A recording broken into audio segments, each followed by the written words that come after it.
Hello बच्चों, तो अगला क्वेश्चन शुरू करता हूं मैं इस एक्सरसाइज का। देखिए अगला क्वेश्चन क्या है मेरे पास। अगला क्वेश्चन है हमारे पास 31। A cylindrical bucket 32 centimetre is high and the with radius of base is 18 centimetre is filled with the sand. किससे? सैंड से भरा। मतलब एक सिलेंड्रिकल बाल्टी है सिलेंड्रिकल फॉर्म में, जिसकी हाइट दे रखी है हमें 32 सेंटीमीटर और रेडियस दे रखी है बेटा 18 सेंटीमीटर, जो क्या है एक मिट्टी से भरा हुआ है। ठीक है। This bucket is emptied on the ground. एक जमीन पे इसको खाली कर दिया जाता है। And conical heap of sand is formed.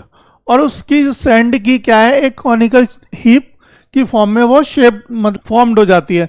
मतलब बेसिकली क्या है, जब मिट्टी को आप नीचे गिराओगे, देखोगे कभी ऐसा आपने किया हो, रेत वेत या कुछ भी भर के नीचे गिराओगे तो एक टाइम तक तो वो ऐसे फैलेगी, लेकिन उसके बाद वो कैसे ऐसी शेप लेती जाएगी, कोनिकल शेप। तो कोनिकल शेप उसने ले ली। If the height of the conical heap is 24 centimetre, तो वो कह रहा है कि जो कोनिकल शेप बनी, जो हीप बनी, उसकी हाइट दे रखी है हमें 24 सेंटीमीटर। तो बताइए उसका रेडियस क्या होगा and the slant height of the heap, और उसकी स्लैंट हाइट क्या होगी, यानी जो त्रियक लंबाई जिसे कहते हैं, त्रियक लंबाई या त्रियक ऊंचाई, ठीक है, वो हमें बतानी है। हाइट तो हमें दे रखी है, नीचे का बेस यानी डाया बताना था, रेडियस, और उसकी स्लैंट हाइट बतानी है। ठीक है, क्लियर है यहाँ तक क्वेश्चन। अब देखो अगर मैं फिगर ड्रॉ करके थोड़ा सा समझाऊं आपको। एक सिलेंड्रिकल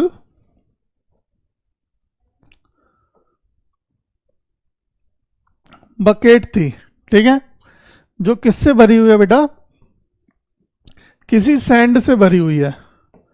क्लियर? किससे? किसी सैंड यानी मिट्टी से भरी हुई है।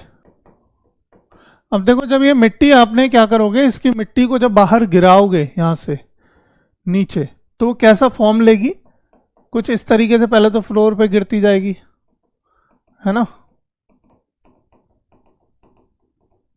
और कुछ इस तरीके से फॉर्म्ड हो जाएगी। क्लियर? अब देखोगे अगर आप इसकी कि वो किसका फॉर्म क्रिएट हुआ, ये फॉर्म कैसा है दिख रहा है, एक कोनिकल शेप है ना, एक कोनिकल फॉर्म बनी ना, तो वही है।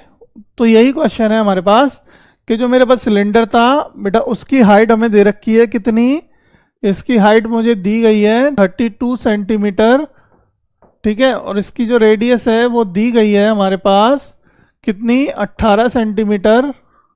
और जो फॉर्म्ड हुआ मेरे पास, जो फॉर्म्ड हुई heap in the conical shape, तो इसकी जो हाइट है वो दे रखी है बेटा 24 सेंटीमीटर। कितनी? 24 सेंटीमीटर। हमें बताना है इसकी स्लैंट हाइट यानी एल बतानी है, और ये रेडियस बतानी है। यहां पे हम हाइट मानेंगे कैपिटल एच बराबर कितना, 32, और यहां पे बेटा आर, कैपिटल आर बराबर कितना, 18। ठीक है। अब यहां पे देखो बेटा रेडियस आपकी बतानी है हमें, ठीक है, एल बतानी है हमें, और आपका एच यानी स्मॉल एच मान लेते हैं इसकी हाइट को, तो ये हमें दिया हुआ है। क्लियर है? अब करते हैं देखो इसको, क्वेश्चन को कैसे करेंगे। इसके क्वेश्चन को सिंपल सी बात है कि जो वॉल्यूम होगा मेरा किसका, सिलिंड्रिकल बकेट का, वो किसके बराबर होगा, वो बराबर होगा वॉल्यूम ऑफ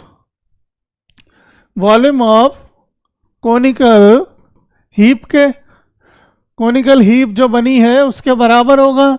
अब वॉल्यूम ऑफ सिलिंड्रिकल है, क्योंकि सिलेंडर है यहाँ पे, तो सिलेंडर का वॉल्यूम होता है क्या, पाई आर स्क्वायर, एच बराबर वॉल्यूम ऑफ होता है कोन का 1/3 पाई आर स्क्वायर एच।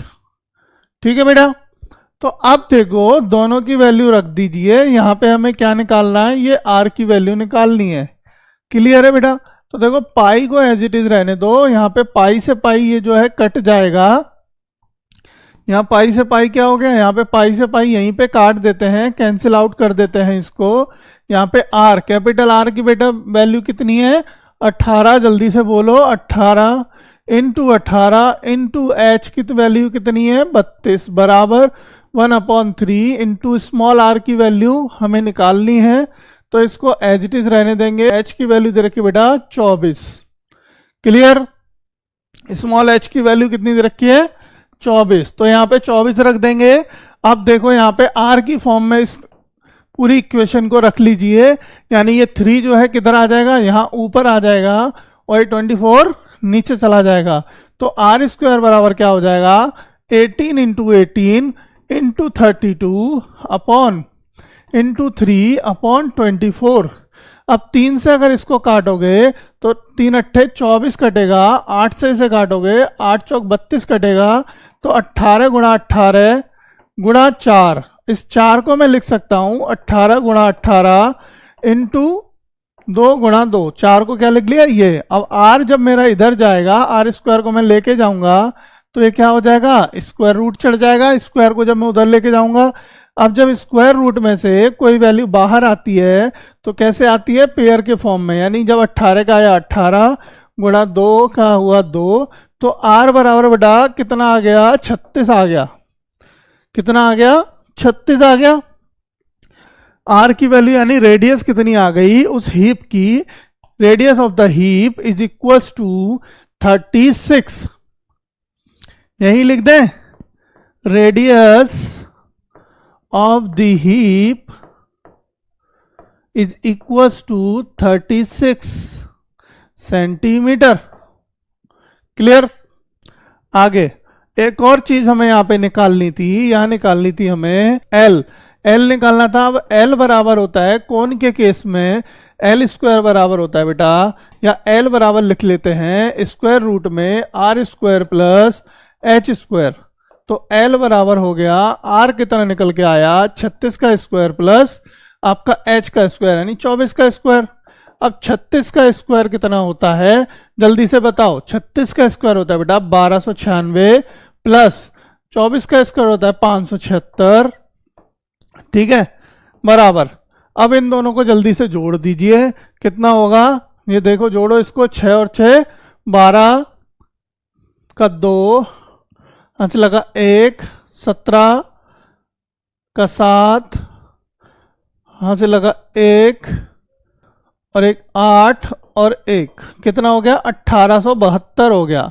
अब स्क्वायर रूट ऑफ 1872 किसी का परफेक्ट स्क्वायर होता है, सर नहीं पता, नहीं याद। बेटा नहीं याद तो देखो एक काम करो, इसके फैक्टर निकाल लो। क्या कर लो, इसके फैक्टर कर लो। फैक्टर तो पता ही होंगे, 2 से काटो, 2 नाम 18, 2 तिया 6, 2 छिक्के 12। ठीक है, 2 से काटो, 2 चौक 8, 2 छिक्के 12, 2 अट्ठे 16। ठीक है, 2 से काटो, 2 दूनी 4, 2 तिया 6, 2 चौक 8, फिर 2 से काटो, 2 एकम 2, 2 एकम 2, 2 सत्ते 14। अब पीछे क्योंकि ऑड डिजिट आ गई तो अब ये 2 से डिवाइड होगा नहीं, तो अब किससे करें, क्या ये 3 से कटेगा, हाँ सर ये 3 से कटेगा। देखो 3 तिया 9, 3 नाम 27, फिर 3 से कटेगा, 3 एकम 3, 3 तिया 9। अब बचा 13। 13 क्या है, 13 एक प्राइम नंबर है और प्राइम नंबर किसी से नहीं कटता। प्राइम नंबर किससे कटता है, प्राइम नंबर अपने आप से कटता है और 1 से कटता है, अपने आप से और 1 से। प्राइम नंबर क्या होते हैं पता होना चाहिए। ठीक है, अब देखो अगर यहाँ पे देखोगे आप इसके प्राइम फैक्टर्स जो निकाले हमने, तो देखो एक 2 का पेयर बनेगा, एक 2 का पेयर बनेगा, एक 3 का पेयर बनेगा, अंदर बचेगा 13। यानी कि अगर इसको फैक्टराइजेशन फॉर्म में लिखोगे तो क्या होगा बेटा, 2 into 2 into 2 into 2 into 3 into 3 into 13 ये आएगा। अब देखो जब बाहर निकालोगे इसके पेयर को, तो एक पेयर, 2 पेयर और 3 पेयर, यानी 2 निकलेगा, 2 निकलेगा, 3 निकलेगा, अंदर बचेगा 13। कितना हो गया बाहर, बाहर हो गया 3 दूनी 6 दूनी 12, 12 अंडर रूट 13। ये आ गई इसकी स्लैंट हाइट। क्या आ गई, स्लैंट हाइट कितनी आ गई, 12 under root 13। Option number second, मेरा ऑप्शन नंबर सेकंड आंसर आ गया।